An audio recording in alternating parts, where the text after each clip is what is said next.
dengan sebuah hadis Nabi yang terdapat dalam kitab Syairus Salikin antara halaman 60 dan 70. Bunyinya, qala sallallahu alaihi wasallam,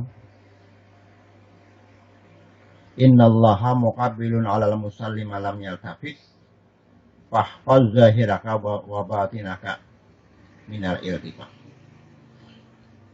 Sesungguhnya Allah Subhanahu wa taala itu menghadap kepada hambanya yang salat selama hambanya itu tidak berpaling daripadanya. Maka oleh karena itu, peliharalah olehmu, ya Rasulullah, zahirmu dan juga batinmu daripada berpaling kepada yang selain Allah.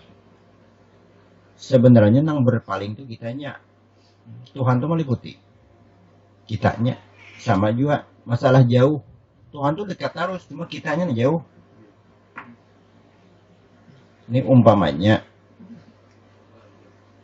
kita ini di tengah-tengah ini ada benda. Umpamanya gitu. Atau bol samping. Kita berdatang bisa ceramin masing-masing 10. Jadi bol ini meliputi seluruhnya cahaya, cuma nomor paling ceraminnya. Bila ceramin digisir kayak ini nah, pak ada di dalam tuh. Jadi ada Tuhan yang berpaling. Cara kada bulnya lah cara yang berpaling ini ceraminnya. Nah hijau ini belum ada di dalam. Patutlah dipadakan hamba yang bol. Ngomongnya tegisir adalah hamba sendiri dari hamba yang. Bila ada juga di situ cahaya atau hamba yang, berarti lain yang datang di situ. Karena ini sudah paling. Nah, sama juga hamba itu kan hamba yang kenyataan lah, kita anggap kenyataan. Kita muter layar tancap. Layar tancap. Jadi kalisinya itu mesti bermain. Keluar gambarnya. Tapi bila ada nama halangi, apakah ada timbul? Bila ada juga timbul gambar itu asli lain pembayangan di situ, lain tayangan, betul gambar tersendiri. Nah sama juga kita, bila kita berpaling, pacangan antara diri kita atau kayaknya apa perbuatan makhluk ada hamba lagi tubuh jadinya. Nah jadi mencapai status atau profesi hamba itu sulit, tidak ada di ilmunya. Kada mana diri dah kawan. Nah, berpaling ada sampai ingat hati aja udah berpaling. Ada juga nang kawan naik sampai ke nyawa udah berpaling. Ada juga nang sampai ke roh aja berpaling. Ada yang sampai ke nur hanya sampai berpaling. Nah di kita nih tarang ini nih menghadap asam-asam ini. Tapi bilanya ada putus di tengah-tengah tuh anggapannya sama orang kadang-kadang menghadap di situannya timbullah cahaya. Bilanya timbul juga cahaya di bola nang pagat nang putus tali itu berarti bagian kita orang tuh. Itu pengertiannya kita itu mengambil hak Tuhan. Artinya kada lepas daya upaya. Jadi upaya ini banyak. Nang fatal benar daya upaya tubuh. Menghilangkan daya upaya tubuh itu kata Tuhan gitu. Diri dulu. Sudah kada berlaku tubuh diri pulang. Kayaknya hilangkan dayanya dipanakan kan nur ikaroh roh itu kan. Nah, menghilangkan sama menghilangkan bilangan hidup pohon. Kalau melihat daun itu banyaknya hidup. Kalau hanya sebatas daun aja dipandang, kok banyaknya hidup. Nah, daun tarap itu banyak kan, apalagi daun pinus. Tapi yang bisa mahal sampai ke dahan, sampai ke pohon, pas satu aja nih hidup sayon tuh, bisa mahal. Arti bahasa kita suhud bahasa Arabnya itu. Nah, itu perbandingan. Tapi menyuhut daun itu pada langsung ke pohon ke dahan dulu, kadang mau langsung ke pohon, karena kada ada pohon langsung ke daun ke dahan pada umumnya.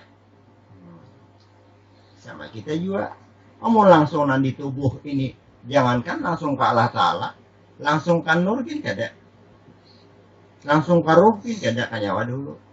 Karena sekalipun manusia itu punya roh, amun kada berfungsi nyawanya, tidak ada gerakan di tubuh, tidak ada sifat yang di mata melihat, di telinga mendengar ucapan dia, tidak. Sekalipun ada rohnya, tapi nyawanya ada fungsi. Nah, orang yang meninggal yang sampai di setrum tuh, nyawanya ada fungsi ada lagi, hanya roh aja lagi. Bah pulang, jangan jual langsung ke nyawa. Ya tanya, karoh tadi, amun kada ada nyawa, nggak mau. Itu tubuh. Nyawa pun juga bila kada berfungsi, hatinya apakah ada bejahir, kada penglihatan di diri itu, mata nggak ada apa, hatinya itu kada berfungsi. Contohnya orang guring itu bernyawa banget, membubusnya. Cuma hatinya ada berfungsi, otomatis bawahannya, karena itu hati raja kan, bawahannya ada berfungsi juga. Nah justru itu ujurang bari hancurkan tubuh, jadikan hati itu bukan jadikan nyawa kayaknya dulu, kecuali udah ke hati, hanya hancurkan hati jadikan nyawa, sudah ke nyawa hanya hancurkan ke rahasia, jadikan rahasia. Nah rahasia itu pun dua juga, rahasia pribadi itu roh, rahasia umum ya roh. Itu beritaan basic. Cuma kita kebanyakannya paling tinggi tikas hati atau tikas nyawa atau roh. Itu gin berlangsung juga karena Orang masih bilang tidak akan buka ke umum. Ke umum itu hilang pengakuan. Nah itu. Jadi mau sadarlah kita bahwa kita nang berpaling. Makanya kita rancak waswis sembahyang kalau kailil itu kitanya nang berpaling. Bertahan di tubuh, bertahan di hati, bertahan di nang galau. Hati itu galau. Kayak apa aja ma'rifatnya. Amun kada pakai suhud hanya beryakin aja tetap waswis. Tetap. Maka di situ wala taqrabus salata wa antum sukara hatta ta'lamu ma taqulun. Dalam Quran. Janganlah kamu hampiri salat, apalagi salat hampir saja jangan kalau dalam keadaan mabuk, kecuali sudah sadar bahwa tahu apa yang kamu baca. Artinya yang membaca ini dari mana? Kada sakadar lidah. Makanya di situ adalah haula wala quwata illa billah, menunjukkan bahwa kita harus memfanakan atau menafikan sifat makhluk. Berujukan dengan tauhid la qudrata illallah, di mana andaknya la qudrata illallah itu amun kada berhubungan dengan la haula. Nah, timbul yakin benar. Kan tujuannya mengasakan. Memang kita dalam keimanan wajib percaya Tuhan itu asa. Tapi amun kita kada tahu caranya, hanya yakin hanya pada asa, tapi tetap kita sebagai syarikatnya. Syarikat itu artinya kawannya atau apa saingannya lah. Maka selama saingan itu masih ada, kada mau caget satu. 100 umpamanya hendak menimbulkan satu, ini harus rabakan sama 9 dulu. Tamsil. Sama kita ini 7 anggota, 7 sifat hendak menyatuakan, ini harus dirabahkan 7 nih, timbul nyawa. Kada kawa kembalikan nyawa bila masih bertahan di anggota. Sifat melihat, sifat mata, kada kawa mendakan sifat diri dulu. Kecuali sangka tuh udah rabahan kada ada lagi, hanya caget, bahasa Arabnya isbat, hanya isbat nyawa. Jadi kada kau isbat dengan Allah Ta'ala, kada dulu kita nih ternapi sifat tubuh, isbat sifat diri, ternapi sifat diri, hanya isbat sifat Tuhan. Setelah isbat sifat Tuhan, siapa yang berlaku ngarannya hambanya. Lagi belum isbat sifat Tuhan, sifat makhluk, amal makhluk ngarannya. Nah, jadi kita perlu membedakan yang mana sifat makhluk nang kayak apa, sifat hamba nang kayak apa. Menetapkan hanya satu nah ditetapkan. Kada isbat di situ satu aja. Jadi kalau masih ada saingannya, isbat satu ini kada mau. Pasti rabah itu arti penapian, dinapiakan tuannya meniadakan, menghilangkan yang lain dakwah kita tuh. Gitu lagi. Gimana kita tetap melihat suara itu datang di muntung, melihat di mata, pandangan di telinga.